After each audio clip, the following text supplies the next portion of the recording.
할렐루야. 네, 어제도 오늘도 그리고 앞으로도 변함없이 우리를 사랑하시고 함께하여 주시고 인도하여 주신 하나님을 찬양합니다. 우리 한 주간 동안도 하나님의 백성으로서 그 사명을 감당하면서 살아내기 위해서 헌신하고 수고하셨을 여러 성도분들과 문안하도록 하겠습니다. 이렇게 문안합시다. 하나님께서는 당신을 사명자로 부르셨습니다. 하나님께서는 당신을 사명자로 부르셨습니다. 하나님 나라의 사명을 맡은 일꾼으로 더욱 헌신합시다. 더욱 헌신합시다. 하나님 나라의 사명을 맡은, 어렵나요? 하나님 나라의 사명을 맡은, 여기까지 하나님의 나라의 사명을 맡은 일꾼으로 더욱 헌신합시다. 하나님의 사명자의 삶이 바로 SS급 그 삶입니다. 그렇죠? 우리가 하나님의 다음없는 사랑과 은혜를 받아 하나님의 독생자 예수 그리스도를 주로 고백하게 된 이들이 맞다면 우리 모두는 하나님 나라에 속한 자들로서 SS급의 인생을 살아가는 자들입니다. 성도의 삶이 바로 SS급 인생이라는 거예요. 다시 말씀드리지만 지금 주창하고 있는 이 SS급 삶 스페셜 라이프는 세상의 시각 관점에서의 말하는 기준과 가장 그 기준으로 볼 때 가장 좋은 삶이죠.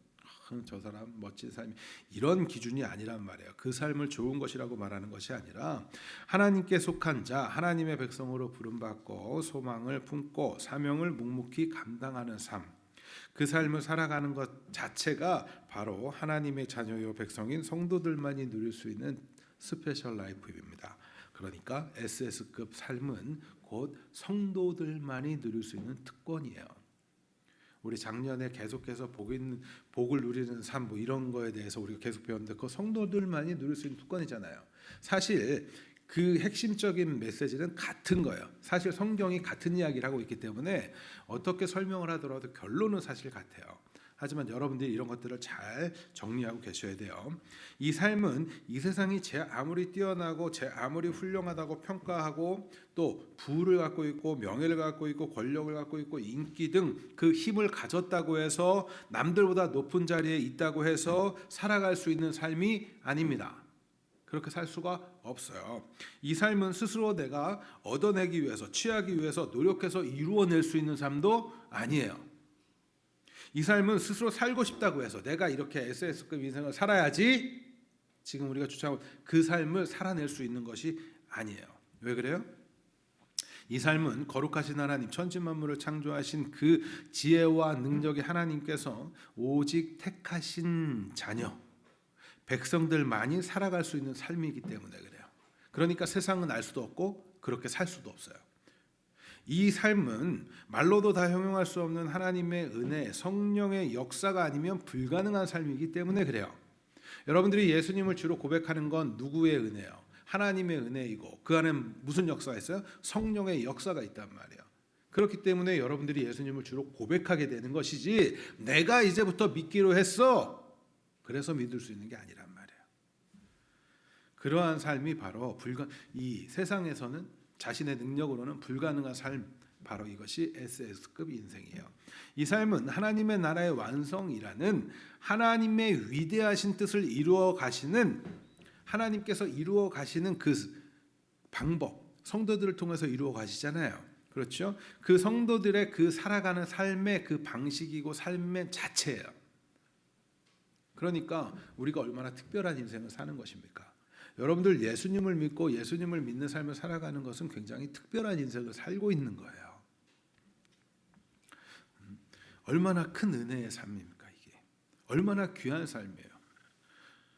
여러분들 한번 생각해 보세요. 우리가 어떻게 하나님의 백성이 되고 하나님의 자녀가 될 수 있었는지.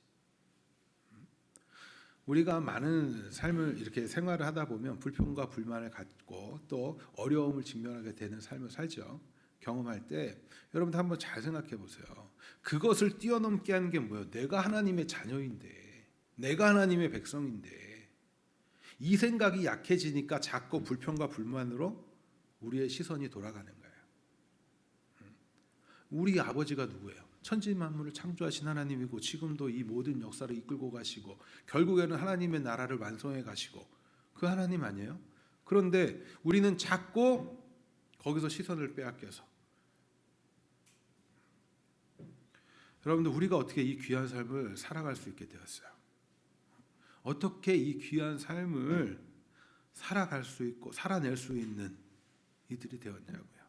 바로 우리가 예수 복음을 듣고 믿게 되고 하나님의 백성이요 자녀된 자들이기 때문이에요. 다시 한번 서로 응원하면서 선포합시다. 예수님 안에서 SS급의 삶을 살아냅시다. 사실 살아냅시다 이러니까 뭔가 내가 굉장히 막 힘든 걸 겪어야 되고 이렇게 느껴지죠. 그런데 달리 표현하면 그건 뭐예요? 누립시다예요. 누립시다. 자꾸 누린다는 개념을 가지셔야 돼요. SS급, SSS 할 때 그것을 떠올리면서 내가 누리는구나. S 뭐라고 그랬어요? 첫 번째 소명, 그리고 사명, 소망이었잖아요. 이걸 누리는 거구나. 이렇게 자꾸 인식을 하시란 말이에요.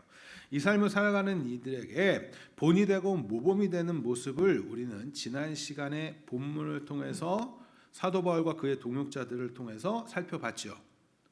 사도 바울과 그의 동역자들이 어떻게 그러한 삶을 살아갈 수 있었습니까? 먼저 그들은 하나님 아버지의 뜻에 따라 오직 하나님의 영광을 위하여 살아가신 예수님의 모범을 배웠죠. 복음을 듣는다는 건 여러분들 예수님의 모범을 배웠다는 거예요.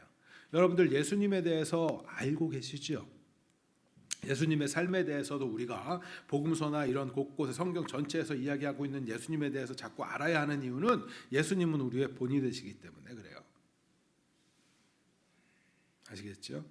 그런데 예수님에 대해서 복음을 알았다는 건 그런 거예요. 그래서 그 본을 모범을 배웠고 그리고 배우기만 한 것이 아니라 그랬구나 예수님 그러셨구나 에서 멈춘 것이 아니라 예수님의 삶을 살아가려고 따랐단 말이에요.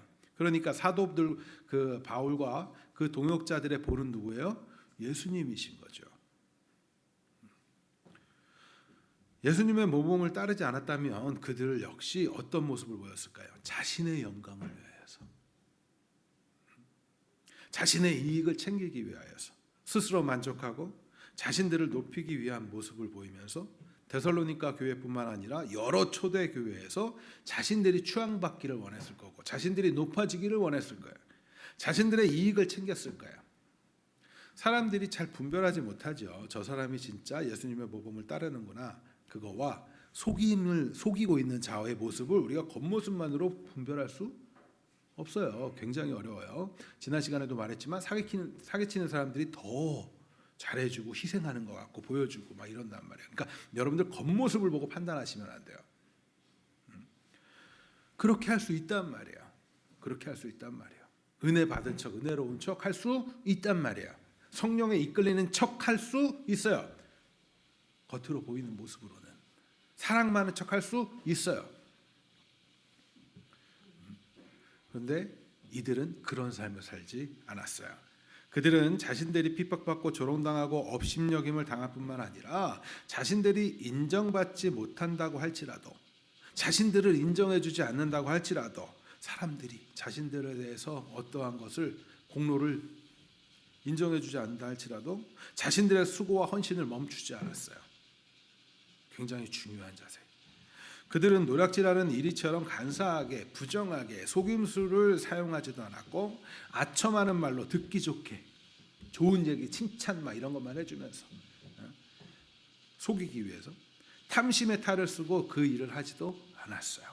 그들은 오직 하나님을 힘입고 하나님께서 옳게 여기심을 입고 행했어요. 다시 한번 2절부터 5절까지 같이 읽도록 하겠습니다. 2절부터 5절. 2절부터 5절 시작.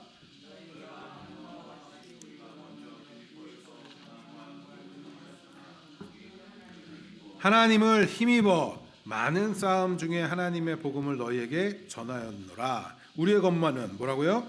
간사함이나 부정에서 난 것이 아니요 속임수로 하는 것도 아니니라. 4절 뭐라고요? 오직 하나님께 옳게 여기심을 입어 복음을 위탁받았으니 우리가 이와 같이 말함은 사람을 기쁘게 하려 함이 아니요 오직 우리 마음을 감찰하시는 하나님을 기쁘시게 하려 함이라. 너희도 알거니와 우리가 아무 때에도 모하는 말이나 아첨하는 말이나 무슨 탈 탐심의 탈을 쓰지 아니하는 것은 하나님이 증언하시느니라. 사도 바울과 그 동역자들은 하나님의 복음을 전함에 있어서 오직 하나님을 힘입었다라고 이야기해요. 그들은 결코 자신들 스스로를 챙길, 자신들이 가질 그 영광을 기대하지 않았어요. 그들은 묵묵히 맡겨진 그 사명을 감당했고, 그들은 하나님의 옳게 여기심을 기준으로 복음을 전했어요. 옳게 하나님으로부터 인정받아서 복음 전한 자들이란 말이에요. 사람들에게 환영받고 찬양받고 경배받기 위해서 행하지 않았어요. 사람들이 인정해 주기 바라지 않았단 말이에요. 여러분들 이거 굉장히 중요한 거예요. 우리는 너무나 인정받고 싶어서 뭔가를 하죠. 상대에게 물론 내가 잘해서 그 사람이 인정해 주는 것과 내가 인정받고 싶어서 하는 건 다른 겁니다. 그렇죠? 그런데 우리 많은 사람들은 어떻게 해요? 내가 인정받고 싶어서 해요. 내가 그냥 잘하는 사람, 내가 하나님의 말씀에 따라 잘 사는 사람이면 되는 것을 누구에게 보이려고 하거나 저 사람 믿음 있는 사람이야, 이 소리 듣고 싶어서 하는 거, 그건 다른 거예요. 겉과 속이 다르면 안 돼요. 겉과 속이 다르면 안 돼요.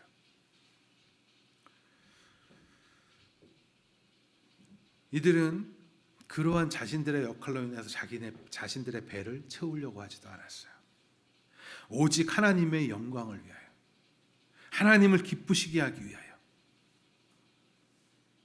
그렇게 주신 사명을 감당했단 말이에요. 우리 지난 수요일에 성경 공부 시간에 소요리 문답하면서 1번 했어요. 그게 뭐예요? 인간의 제일 되는 목적은 무엇입니까? 그게 뭐예요? 하나님께 영광을 돌리고 영원토록 그를 즐거워하는 거란 말이에요. 그게 인간의 목적이에요. 인간이 하나님께서 인간을 지으신 목적이라고. 그 일에 따라 행하는 거예요. 똑같죠. 성경은 다른 얘기하지 않아요. 이것이 바로 하나님의 복음을 맡은 자, 하나님 나라의 완성을 위하여 부름받아 살아가는 참된 사명자의 자세 아니겠어요? 예수님의 모범을 따라 걸어가는 참된 사명자인 사도 바울과 그의 동역자들의 모습은 데살로니가 교회의 성도들에게 본이 되었고, 그 결과 그 본을 따르는 데살로니가 교회가 어떻게 소문이 났어요? 마게도냐와 아가야에 있는 모든 믿는 자들에게 본이 되는 그런 모습으로 비춰지는 거예요. 복음의 역사, 믿음의 역사, 성령의 역사는 이렇게 흘러져 갑니다. 그러니까 누가 잘해야 돼요? 지금 복음을 듣는 우리가 잘해야 다음 세대들에게 흘러져 가는 거예요. 다음 세대라고 할 때 단순히 어린애들 얘기한다고 저는 그렇게 말하지 않았어요. 우리보다 나중에 예수 그리스도 안으로 들어오게 되는 이들에게. 그런데 이 모든 것을 행하시는 분이 누구라고 했어요? 바로 성령 하나님, 성령 하나님의 역사, 성령 하나님의 권능, 하나님의 권능은 바로 이런 거예요. 그저 병이나 낫고 과학적으로 설명하기 어려운 신비적인 현상들이나 나타내 보여주는 그러한 수준이 아니라 하나님 나라의 확장을 위하여, 하나님 나라의 완성을 위하여 하나님의 사명자들이 그 사명을 감당할 수 있게 하는 그 능력, 복음이 복음되게 하는 그 능력, 그게 바로 성령의 역사고 성령의 능력인 거예요. 그렇기 때문에 우리는 항상 성령 하나님의 충만함을 구해야 돼요. 자, 성령이 오순절에 임하니까 뭐가 생겨요? 교회가 생겨요. 우리 출애굽 제가 밴드에 다시 올려드렸는데 여러분들 보셨는지 모르겠는데 성막과 관련된 내용 보시면 거기에 성막을 지을 때 하나님이 뭐예요? 여호와의 신이 임하죠. 성령이 임해야 하나님의 교회가 세워져요. 교회는 뭐라 그랬어요? 건물 말한다고 그랬어요? 아니에요. 단순히 건물 말하는 게 아니에요. 우리가 세워지는 거. 그것이 뭐예요? 결국 하나님 나라의 확장이잖아요. 그러니까 성령에 임하는 것이고, 그래서 예수를 믿게 되고 그 안에서 하나님이 주신 그 능력으로 우리가 그 일을 충실히 행할 때, 달란트를 개발하고 주신 일들의 능력을 개발하고 충실히 행할 때 하나님의 나라가 확장되는 거예요. 그 여러분들 사명 감당하기 위해서는 그렇게 성령의 충만한 가운데 여러분들의 그 주신 하나님께서 주신 달란트 은사를 자꾸 개발하고 훈련해야 돼요. 이런 사도 바울과 동역자들의 모습은 비단 오늘날 말씀을 전하는 사역자들만이 가져야 할 자세가 아니죠. 그렇죠? 이제 우리 교회 성도분들은 잘 아실 거예요. 사명자 그러면 단순히 말씀을 맡아서 하는 전임 사역자들이나 전도사님, 강도사님, 뭐 찬양 간사님들 막 이런 사람들만 사역자라고 말하는 게 아니다라는 거 아실 거예요. 왜요? 우리 모두는 하나님 나라를 위한 일꾼이니까 모두가 다 사명자란 말이에요. 여러분들 모두가 애나 어른이나 노인이나 할 것 없이 다 하나님의 백성으로 부름받은 우리는 모두가 하나님 나라의 사명자입니다. 따라합니다. 하나님의 백성으로 부름받은 우리는 하나님 나라의 사명자입니다. 하나님 나라의 사명자, 이것이 바로 우리의 정체성이에요. 여러분들의 정체성. 이 사명자라는 정체성은 자신이 있는 장소에 따라 달라지지 않아요. 무슨 얘기일까요? 어디에 있더라도, 우리가 이 땅을 살아가고 있는 어느 곳에 있더라도 우리는 사명자라는 정체성을 잊어서는 안 된다는 이야기예요. 많은 사람들이 착각을 해요. 먼저는 자신이 사명자라는 생각 자체를 잘 인식하지 않는 거예요. 그렇기 때문에 더 큰 문제는 뭐예요? 내가 속해 있는, 자신이 속해 있는 공동체의 그 자리가 사역의 장소라고 생각하지 못한다는 점이에요. 이러한 결과가 뭘까요? 교회 왔을 때는 신앙인인 척하지만 나가는 순간 신앙인이 아닌 거예요. 왜? 거기는 그냥 나니까. 거기서는 여전히 그냥 내가 왕되어 있는 삶을 살아가는 거고, 교회 왔을 때는 아이고 그러니까 맨날 교회 오면 회개만 하는 거예요. 여러분들 굉장히 중요한 거예요. 우리는 바뀌어야 됩니다. 삶과 신앙은 하나여야지, 삶과 신앙이 별개여서 그쪽에서 살아갈 때는, 세상에 살아갈 때는 나는 세상에 속한 자, 교회 왔을 때만 교회 안에 잠깐 속한 자, 아니에요. 그 자리가 여러분들의 사역의 장소야. 자, 어떤 이들은 사명자, 사명 그러면 어떤 생각을 잡고 해요? 뭔가 스스로 생각하는 거창한 걸 세워요. 근데 하나님 앞에 거창하고 크고 작은 일이 있어요? 그렇지 않아요. 착각하시면 안 돼요. 그렇게 생각하는 그 시각은 세상의 기준이에요. 세상의 기준. 왜? 세상에서는 중요한 일이 있고 덜 중요한 일이 있죠. 큰 일이 있고 작은 일이 있어요. 근데 하나님 나라에 그런 일이 없어요. 말씀 전한다고 큰일하는 거 아니에요. 성도를 몇천 명씩 전도했다고 해서 그 사람 큰일했다? 아니에요. 여러분들 착각하시면 안 돼요. 큰 교회에 있으니까 거기는 큰일하는 교회, 작은 교회, 개척교회는 작은 일 하니까 작은 일, 그러지 않아요. 하나님은 세상의 기준으로 판단하지 않으신단 말이에요. 그러면 어떻게 생각해야 돼요? 우리는 내가 속한 가정도, 내가 있는 공동체, 학교, 학생들은 학교일 수 있고 직장일 수 있고, 내가 만나는, 내가 어떠한 속해 있는 모든 공동체가 어떤 장소예요? 사역의 장소고, 그들 만나는 이들은 누구예요? 사역의 대상인 거예요. 사역을 너무, 다시 말씀드리지만 전문 사역자들이 하는 그거, 제가 이거 전문 사역자, 일반 사역자 이런 표현 쓰는 거는 단지 이해를 돕기 위해서 쓰는 표현이에요. 아시겠죠? 어떤 이 사람들은 보다 전문적이야 이런 얘기가 아니라 전적으로 지금 그 일을 하는 사역자라고 말하는 것이고, 일반 사역자라고 제가 표현할 때는 어떤 거예요? 지금 성도분들이 현장에서 하기 때문에 그냥 그런 표현을 쓰는 것뿐입니다. 그래서 내가 만나는 모든 이들은 누구라고요? 사명의 대상자예요. 사명을 맡아서 행하는 사역의 대상자. 그런데 많은 사람들은 자꾸 이렇게만 생각한단 말이에요. 가정은 내가 왕 되어서 쉬는 것, 직장은 나의 배를 불리기 위해서 돈 버는 것,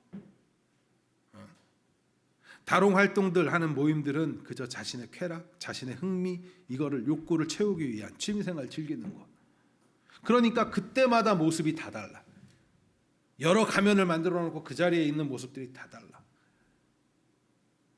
그 문제가 있는 거예요. 우리의 정체성은 뭐라고요? 우리의 정체성은 뭐라고요? 하나님 나라의 사명자. 우리가 하나님 나라의 사명자라고 한다면 우리가 살아가고 있는 우리의 각 삶의 현장들은 그곳이 어떤 곳이라고 할지라도, 우리 학생들은 학교에서, 내가 만나는 친구가 선생님이 될 수도 있어요. 우리 직장인들은 직장에서 만나는 이들과, 무엇보다 중요한 거, 가정에서. 여러분들 가정에서 가족들과 만날 때 그 상대는 모두가 뭐예요? 사역의 대상자예요. 모든 관계 맺는 모든 사람들은 사역의 대상자입니다. 이 인식을 놓치시면 안 돼요. 그러니까 매일 집에 가면 그때랑 다른 거예요. 사역의 대상자로 생각하지 않으니까. 내가 사역의 대상자면 나는 누구의 본을 따라서 예수님과 사도 바울과 초대교회 지금까지 선배 신앙인들이 걸어왔던 그 본을 보이신 그 모습에 따라서 성령의 충만한 가운데 권능을 행하는 그 삶을 살아내는 것이 사명자가 하는 일인데, 그 삶을 살아가면 상대가 뭐예요? 그것을 보고 깨닫게 되는 이들이 있는 거란 말이에요.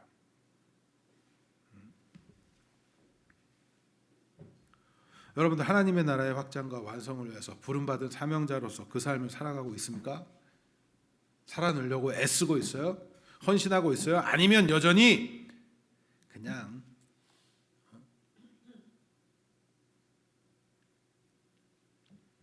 어떤 이들이 이런 생각 많이 해요. 교회에서 봉사하는 거를 내가 사명을 다한다. 교회 이렇게 모임, 공동체 모임에서 내가 이거 하면 나는 사명을 다하는 거야. 아니요, 그걸로 다한다 할까요? 제가 말씀을 맡은 자로서 여러 해 동안 사역을 하면서 너무나 안타깝고 궁금했던 점이 있어요. 청소년들이나 청년들이나 이렇게 상담을 하면서 많이 듣기도 했고, 또 자녀를 양육하는 분들, 부모님들과 대화를 하면서도 많이 들었던 생각이에요. 과연 부모님들은, 또 자녀들은 부모님과 거리낌 없이 신앙에 대한 이야기를 나눌 수 있을까? 제가 나누는 집을 별로 못 봤어요. 여러분들 어떠세요? 자녀들과 신앙 이야기 나눕니까? 해요? 어떻게 하나요? 어떻게 해요? 신앙의 가정이라고 하는 데들 많이 봤어요. 그런데 별로 하지 않는데, 그나마 대화를 나눴다고 하면 이런 얘기예요. 교회에서는 무엇을 했고 무슨 일을 했고 그래서 뭐가 어땠고 그때 네 마음은 어땠고, 이 정도 얘기하죠. 어떤 얘기 하세요? 하신다고 하셨으니까. 주로 자녀들과 신앙 얘기할 때 삶의 자세, 삶의 자세. 보통 그런 얘기를 한단 말이에요. 그나마 관심을 갖는. 그런데 여러분, 그 과연 삶의 자세가 신앙의 대화일 수도 있겠지만, 여러분들 정말 아셔야 될 거, 앞선 세대가 분명히 알아야 될 건 뭔지 아세요? 우리 자녀가, 때로는 우리 부모가 하나님에 대해서 어떻게 생각하고 있는지, 어떻게 알고 있는지, 하나님과의 관계를 어떻게 맺고 하고 있는지, 또 주일 설교나 성경 공부 시간에 들은 말씀들을 통해서 어떻게 성경적으로 건강하고 바른 가치관을 세우고 있는지 등등을 좀 나누셔야 돼요. 이것은 근데 꼭 부모와 자녀 그들만의 문제가 아니에요. 더욱 심각한 건 부부끼리도 그런 얘기를 잘 안 한다라는 거예요. 그냥 신앙은 알아서 하는 거지. 우리 보통 가정을 꾸린 사람들의 가장 큰 목표는 뭐예요? 가정의 행복. 맞죠? 가정이 하나 돼서 행복하기 바라죠. 맞아요. 좋아요. 그런데 방법적인 측면에서 예수 믿는 자들과 예수 믿지 않는 자들은 또 달라요. 예수 믿는 자들은 어떻게 해야 돼요? 뜻이 하나여야 돼요. 그건 물론 그 부분에 똑같아요. 하지만 어떻게 뜻이 하나여야 돼요? 하나님의 나라의 확장이라는 그 뜻이 같아야 돼요. 그리고 방법에서는 여러 다른 점이 있다면 그걸 어떻게 해요? 하나님의 뜻을 최우선에 두고 기도하면서 그 뜻을 서로 맞춰가면서 서로가 돕는 배필이 되면서 서로의 시금석이 되어 주면서 뜻을 하나가 되어 맞춰가는 훈련들을 해가면서 자기 자신을 죽여가면서 끊임없이 가는 것이 그리스도인의 가정인데, 보통 부부가 별로 신앙의 대화를 안 하는 경우가 많더라고요. 그러니까 뜻이 무슨 생각하는지도 몰라. 뜻이 맞는지도 몰라. 그냥 보이는 모습으로 내가 판단해. 아, 저 사람이 저렇게 하니까 잘하고 있는 거야. 잘할 거야. 아니요, 여러분들 서로가 점검도 하셔야 돼요. 신앙 이야기 하셔야 돼요. 보통 대화했다고 하면 이런 얘기야. 신앙 얘기보다 경제적인 얘기하다가 싸우고, 자식 얘기하다가 싸우고, 맞죠? 경조사 얘기하다가.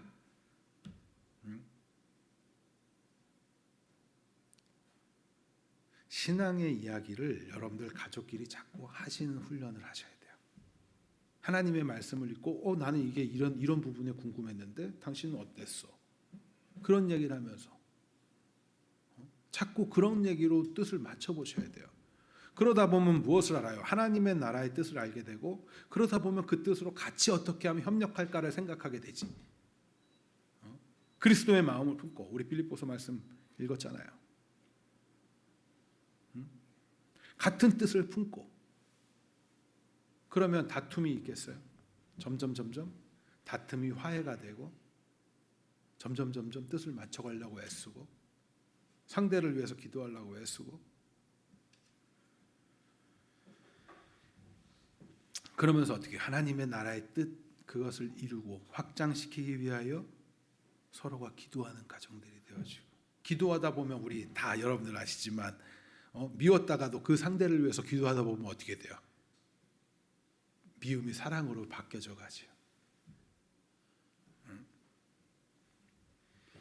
그래야 가정도 하나님의 나라로 더욱 확장되어져 가는 거예요. 그 삶이 SS급 삶이라고요. 여러분들 가정이라는 것이 가장 1차적으로 내가 그 인생을 살아볼 수 있는 가장 좋은 훈련의 장소예요. 그 SS급 삶을 살아가고 싶지 않으십니까? 정말 누리고 싶지 않으세요? 그 놀라운 삶을 살고 싶지 않으세요? 그 삶을 살고 싶다면 지금까지 우리가 살아왔던 방식들을 잘 점검하고 그 방식에서는 이제 달라져야 돼요. 변화해 보셔야 돼요. 사실 우리 교회가 우리 청소년들도 같이 다 전연령 드리기를 원하고 앞으로도 계속 그렇게 하려고 하는 이유가 있어요. 그건 뭐냐면 자녀들이 물론 어린 친구들이 잘 이해 못할 수도 있어요. 또 때로는 어르신들이 이해를 못할 때도 있을 수도 있어요. 그런데 뭐 하라는 거예요? 가정에서 오고 가는 길에 또 그런 얘기를 같이 나눠보면서 그 말씀에 대해서 이해한 것을 다시 나눠보면서 그렇게 뜻을 하나로 맞춰가라는 거예요.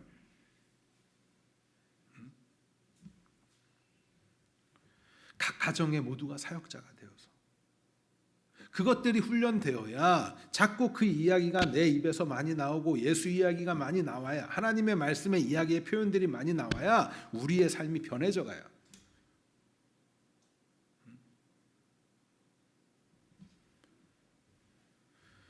우리의 언어의 습관, 말하는 내용들을 잘 들어보면 그 사람이 무엇에 관심을 지금 갖고 있는지가 보이죠.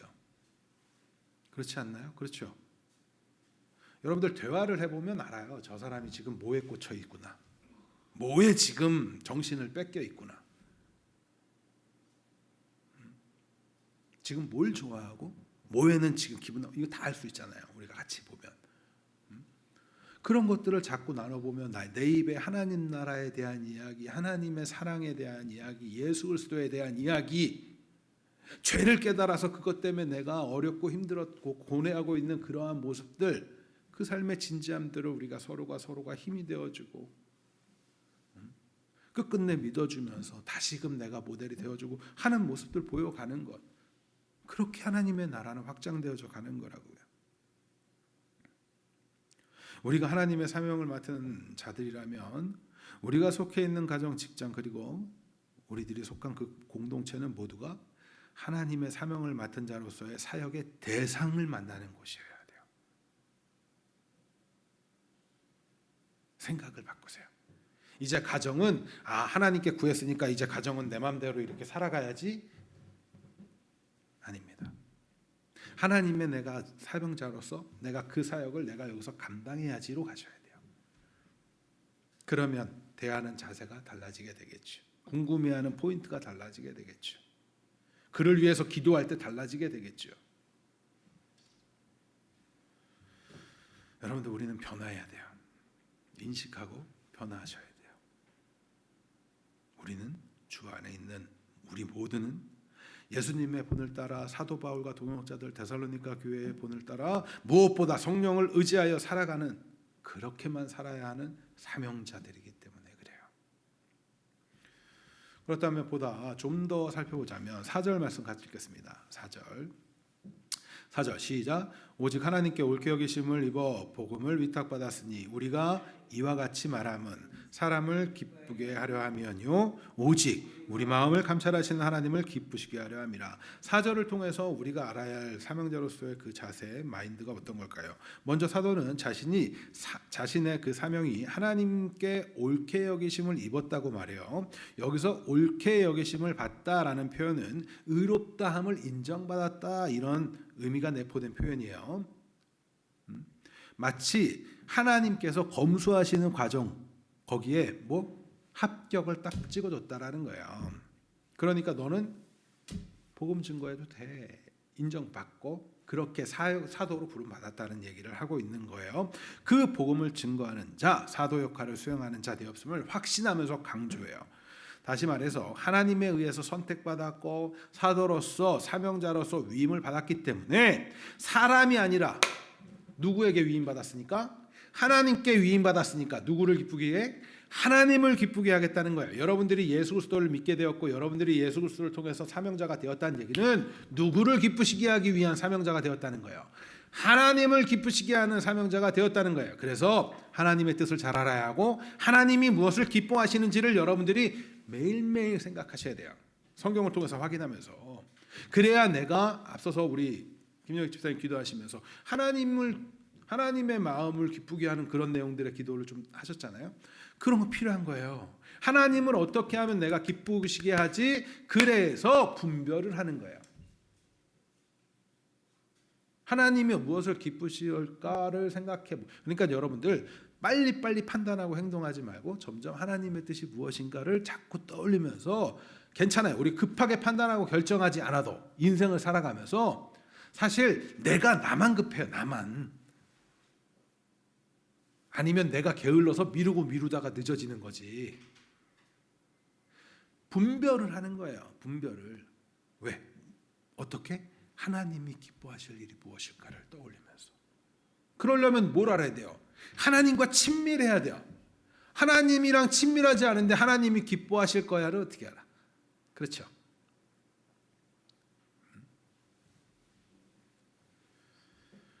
이때 더 놀라운 표현이 있어요. 그게 바로 뭐냐면 마음을 감찰하시는 이라는 표현이에요. 왜 그럴까요? 하나님께서는 그저 옳게 여기시고 복음을 맡기시기만 하는 게 아니라, 또 그렇게 맡은 바 된 사도 바울이 그냥 나 맡겼으니까 내 마음대로 할 거야, 이게 아니라 항상 어떠한 건강한 긴장감 속에서 행했단 말이에요. 왜요? 하나님께서 뭐 하시니까? 마음을 살피시니까. 우리가 이 감찰하시는 하나님에 대해서 더욱 기억해야 하는 이유는, 우리는 여전히 더 연약해서 불쑥불쑥 나를 높이고 싶고 하나님의 영광을 가로채고자 하는 그 연약한 존재, 그렇죠? 그런데 그 존재임에도 불구하고 하나님의 영광을 위한 삶을 살아갈 수 있도록 하는 그 원동력은 뭐가 돼야 돼요? 건강한 긴장감을 주는 게 뭐가 돼야 돼요? 하나님이 나의 마음을 감찰하고 계신다라는 마음이에요.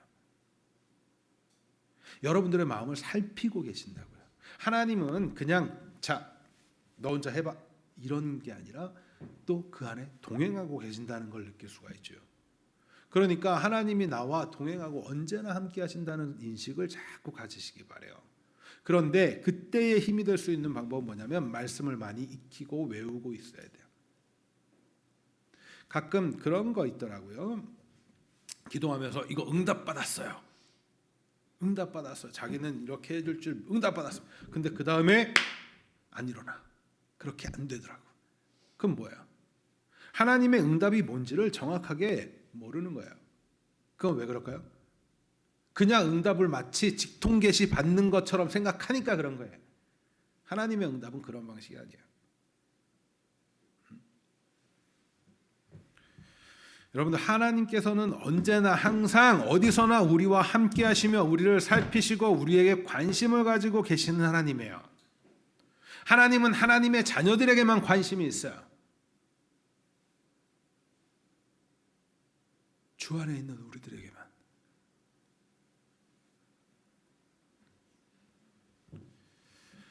교회로 모였을 때뿐만 아니라, 이렇게 교회 공동체 안으로 모였을 때뿐만 아니라 여러분들이 삶에서 살아가는 그 현장, 그 각 가정, 직장, 여러 공동체에 있을 때에도 하나님은 여러분들 마음을 감찰하고 계신다고. 그런데 우리는 그 인식을 자꾸 안 하죠. 그러니까 앞서서 말씀드린 것처럼 그때 가서는 나의 영광을 위한 삶, 나의 배를 위한 일터, 이렇게 생각하는 거 아니에요? 나의 쾌락을 위한 그 장소. 그러니까 그 안에서는 내가 그리스도인인 게 불편할 때가 많아. 그렇지 않아요? 그건 문제가 있는 거예요.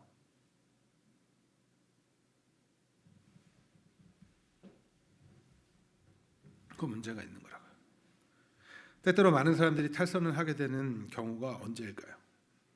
많은 사람들이 탈선을 하게 되는, 우리 똘똘한 리안이 언제 탈선을 합니까?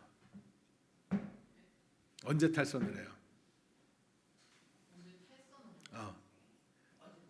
언제 나쁜 짓 하냐고.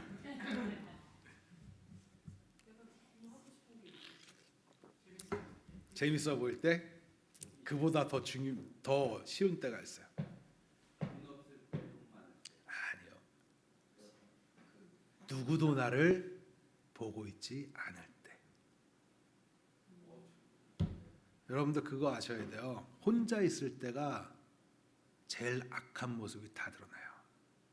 민낯. 왜? 나는 나한테 가면 쓸 필요가 없거든. 누가 지켜보고 있으면 안 가져갈 거를 누가 아무도 안 보는 순간 주의를, 그래서 사람들이 범죄할 때 뭐예요? 주의를 두리번 거리죠.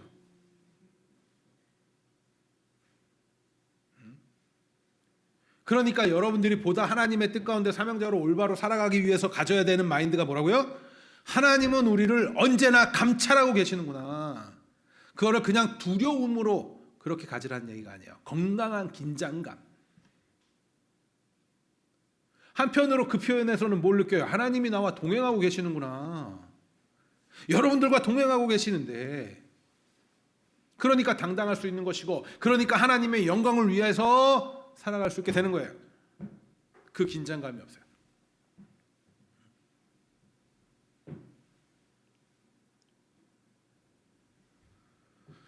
여러분들 매일 밤마다 숙제를 내드릴게요. 매일 밤마다 주무시기 전에 누워서도 괜찮고 뭐 혼자 따로 시간을 내셔도 괜찮아요. 오늘 하루도 하나님이 나를 감찰하셨구나를 계속 인식해 보세요. 누워서 생각하셔도 돼요. 하나님 오늘 또 아침에 하나님 오늘 하루도 나를 감찰하여 주시는, 그것을 내가 더욱더 느끼며 살아갈 수 있게 해달라고 기도하세요. 그게 변하셔야 돼요. 혼자 있으면 범죄하기 쉬워요. 그런데 더욱더 범죄의 용기를 내는 때가 언제인 줄 아세요? 언제인 줄 아세요? 네, 나랑 똑같은 놈들, 그 놈들이 여러 명 되면 더 힘을 얻어요. 그러니까 세상에서 살아가는 게 힘든 거예요, 사실. 쟤도 그러잖아요. 하나님, 쟤도 그러잖아요. 근데 왜 나는 하면 안 돼요? 너는 당연히 안 되죠. 왜? 너는 하나님의 택한 백성이고 쟤는 아니라면. 근데 우리는 자꾸 그거 따라가요. 그때 뭐 해야 돼요? 감찰하신 하나님. 자꾸 생각하세요. 자꾸. 가정은 뭐라고요? 나의 사역지. 직장 뭐라고요? 나의 사역지.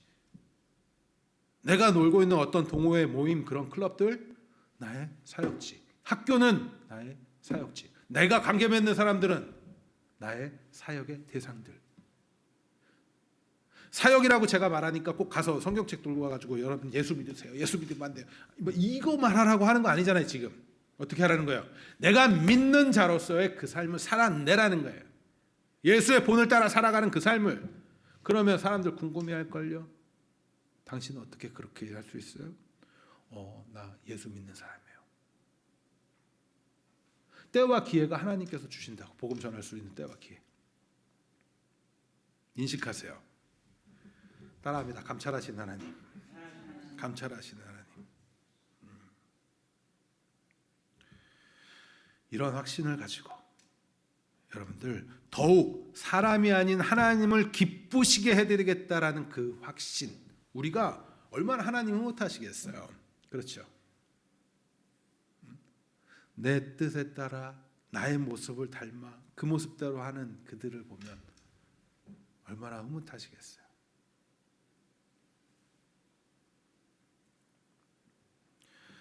사도 바울이 그러했던 것처럼, 사도 바울과 그의 동역자들이 그러했던 것처럼 우리도 그 모습을 닮아가야 돼요. 가끔 성경을 보면 이런 생각 들 때 있잖아요. 예수님이 하신 거는 하나님이시니까. 하지만 그 이후에 예수님 이후에 제자들이 그 모습을 따라가잖아요. 그때는 우리 뭐라고 핑계 댈 거예요? 저는 과거에 그랬어요. 강도사님 말씀하신 것처럼. 거기는 제자니까. 그런데 사도 바울은 성정이 똑같다고 말하잖아요. 똑같다고 우리랑. 그럼 우리도 성령의 우리 안에 거하시고 하나님이 우리의 감찰하시고 하나님의 말씀이 우리와 함께 한다면 우리 할 수 있다 없다. 그렇게 살아낼 수 있더라. 왜? 내가 사는 것이 아니라 이제는 내가 죽고 누가 사니까? 내 안에 예수님이 사시니까. 여러분들의 삶의 현장은 사역지입니다. 우리는 모두가 사명자예요. 생각을 바꾸세요.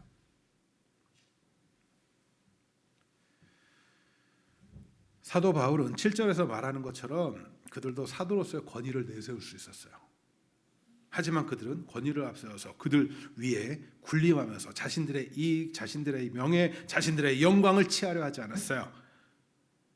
마치 어미가 자녀를 돌보듯 사랑함으로써 복음을 전했고 그들을 위하여서 목숨까지도 기쁘게 주 안에 있는 그들을 위하여서 목숨까지도 기쁘게 내어줄 만큼 사랑했다라고 그래요. 그 사람들이 그런 생각도 들지요. 정말 저 사람들이 그렇게 사랑스러웠을까? 그런데 우리가 알아야 되는 건 뭐예요? 그리스도의 사랑을 받고 그 안에 있으니까 사랑스럽게 보여지는 거예요. 사랑하고 싶으십니까? 우리 사실 우리 사역의 방식은 사랑이잖아요. 사랑하고 싶으세요? 사랑이 안 돼요 하지 마시고 하나님의 사랑을 더욱더 누리실 수 있기를 간절히 소망합니다. 하나님이 나를 얼마나 사랑하셨는지를 깨달으면 사랑하게 될 수 있어요. 내가 지금 사랑이 안 된다는 건 하나님의 사랑을 내가 지금 충분히 못 누리고 있다는 소리일 거예요. 나는 하나님 앞에 사랑받을 자격이 있는 자잖아요. 이러고 있기 때문에 사랑 못 누리는 거예요. 잘 한번 생각해 보세요.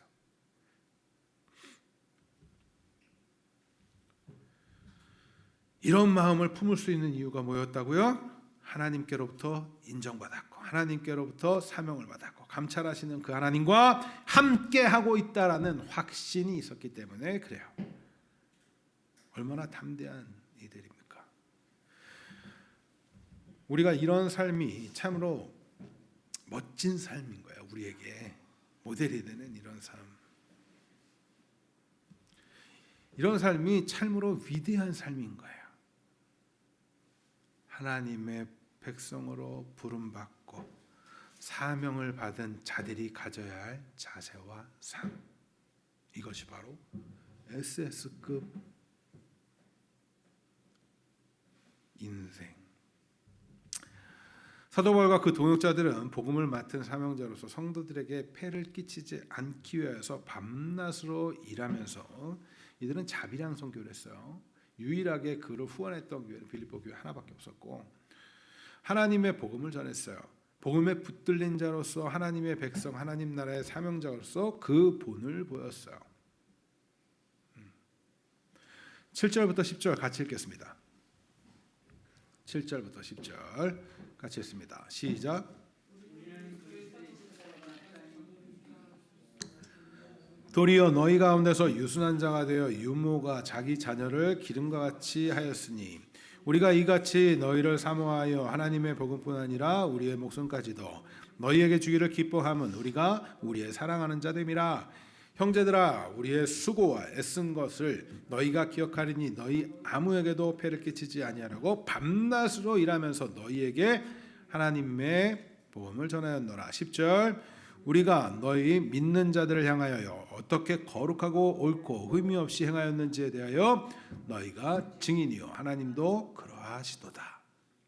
이렇게 자신의 사도성을 변호함으로써 자신들이 전하는 복음의 진실됨.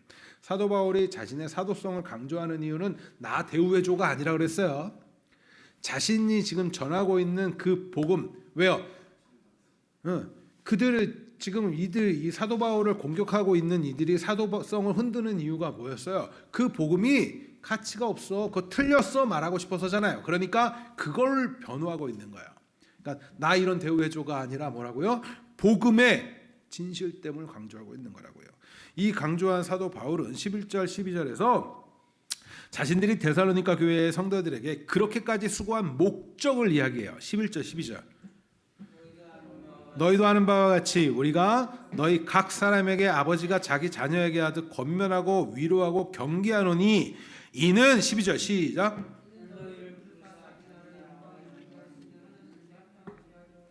뭐 한다고요? 그들로 하여금 하나님 나라와 영광에 이르게 하시는 하나님께 합당하게 살아가도록 하기 위해서. 그러니까 이들이 그렇게 헌신하고 수고하고 그렇게 사랑하고 자신들이 자비령 선교를 해가면서 그렇게 고생하면서 하는 그 목적이 뭐예요? 그들 역시 하나님께 합당한 삶을 살아가기 위해서. 그러니까 우리가 본을 보이면서 생각해야 되는 바가 뭘까요? 다음 세대들이 내가 만나는 그 사역의 대상자들 역시 하나님께 합당한 삶을 살아갈 수 있도록 하기 위해서. 다시 말하면 그들 역시 하나님의 성도만 되는 거예요. 여러분들 만나는 사역의 대상들 이제 좋은 기회 찾아옵니다. 바로 구정이에요. 가족들 만나시잖아요. 한동안 어떻게 지냈어? 좋아요. 그런 얘기. 앞으로 어떻게 할 거야? 좋아요. 그런 얘기. 그런데 그 안에 신앙 얘기도 하세요. 복음을 증거할 기회가 되게 하세요. 기도하시고 그 전까지 충분히 기도하세요. 기도하시고 이렇게 만났을 때 우리가 정말 그리스도의 사랑과 복음을 이야기할 수 있는 장소 되게 해달라고, 기회 되게 해달라고. 저는 어렸을 때부터 감사한 게 있어요. 우리 너무나 감사한 거. 요새는 이제 조금 그런 기회가 많이 줄어들긴 했지만 저희 어머님과 신앙 얘기를 어렸을 때부터 굉장히 많이 했어요. 뭐 교리적인 얘기부터 나를 세면서 이야기한 적도 있고, 그때 중학교 때 삼위일체에 대해서 막 얘기했던 그때 그런 기억들, 그것을 내가 다시 점검하면서 아 그때는 내가 잘못된 가치관을 가졌었구나 이런 것도 확인해 볼 수 있고, 그 신앙에 대해서 이야기하는 그 과정. 우리 찬송가 중에 이런 찬양 있죠. 나의 사랑하는 채. 거기에 뭐라 그래요? 네. 참 아기였을 때 엄마들이 아기를 처음 낳으면 그때는 잘해요. 근데 왜 청소년기가 되고 청년기가 되면 안 하냐고. 애들 머리가 커져서 못 배워줘서요? 왜 말하면서 그러니까 그 가치관들을 그렇게 올바로 건강하게 내 생각을 주입시키려고 하니까 싸우는 거예요. 그런데 성경 말씀이 이렇더라를 잘 심어줘야죠.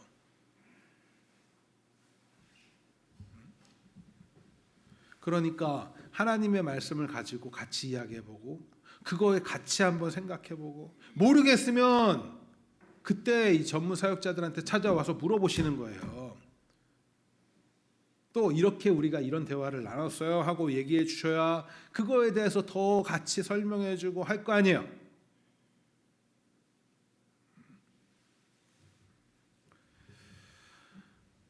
우리는 하나님 나라의 사명자로 부름받은 자들이고 우리의 사역의 대상진, 우리가 만나는 모든 사람들이고 그 장소가 사역의 장소예요. 하나님께서는요, 우리를 감찰하고 계시고 우리와 동행하여 주시고,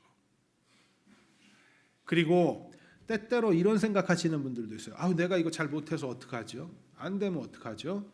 그걸 왜 우리가 걱정해요? 왜 실패하면 어떡하죠? 우리가 왜 걱정해요? 하나님은 실패와 실수 없이 하나님의 나라 확장시키실 거고 완성하실 건데, 그러니까 우리는 거기서 바른 길을 보면서 묵묵히 걷기만 하면 돼요. 그게 SSS급 삶이란 말이에요. 주 안에 사랑하는 하나님 나라의 사명자 되신 여러분, 우리들은 어때요? 하나님의 영광을 위하여 살고 있습니까? 지금까지 그렇게 살아온 것 같지 않다 하더라도 괜찮아요. 지금부터 결단하세요. 지금부터 헌신하기를 결단하세요. 내가 하나님 나라의 사명자로서 살겠다고 하나님 앞에 결단하세요. 그리고 하나님께 은혜를 구하세요. 내가 그렇게 살아갈 수 있게 해달라고, 하나님의 영광을 위하여 살아갈 수 있게 해달라고, 그래서 다음 세대들에게 그들에게 헌신하고 섬길 수 있게 해달라고 여러분들 결단하세요. 하나님 안에서 우연이 없습니다. 그렇죠? 우연히 사람을 만나게 되고 우연히 여러 형태의 공동체에 자신들이 속하게 된 것들이 아니에요.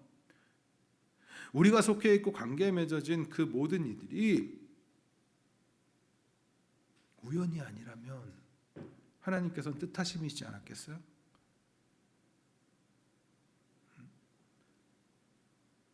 그렇다면 그 안에 뜻하심은 뭐였냐고요? 하나님 나라의 완성이고 확장이고, 우리는 그 역할은 사명자로서 그 본을 보이는 것인데, 여러분들이 정말 돌이켜야 할 거는 내가 하나님의 그 말씀하심에 따라 예수님이 보이신 본, 사도 바울과 그의 동역자들 그리고 초대교회부터 지금까지 흘러온 선배 신앙인들의 본된 모습을 살아내지 못하고 있는 거에서 돌이키신 거예요.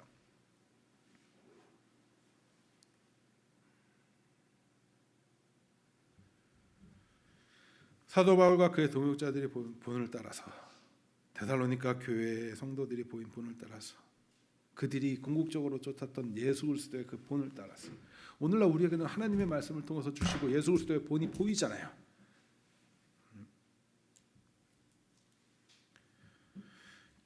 그 본을 따라 살아가길 간절히 소망합니다. 그것이 하나님 앞에 합당한 삶이에요. 그것이 기쁜 삶이고 그것이 행복한 삶이고 그것이 우리의 전부인 거예요. 우리가 하나님 나라의 사명자로 부름을 받은 자들이 맞다면, 그래서 예수 믿게 되어진 자들, 우리는 예수 믿게 되어진 자들이 맞다면 우리는 먼저 하나님께 합당한 삶을 살아내야 할 의무가 있어요. 당연히 그렇게 살아야 되는 거예요. 아, 제가 왜 그렇게 해야 돼요? 당연한 거라고요. 왜? 소속과 신분이 바뀌어버렸는데.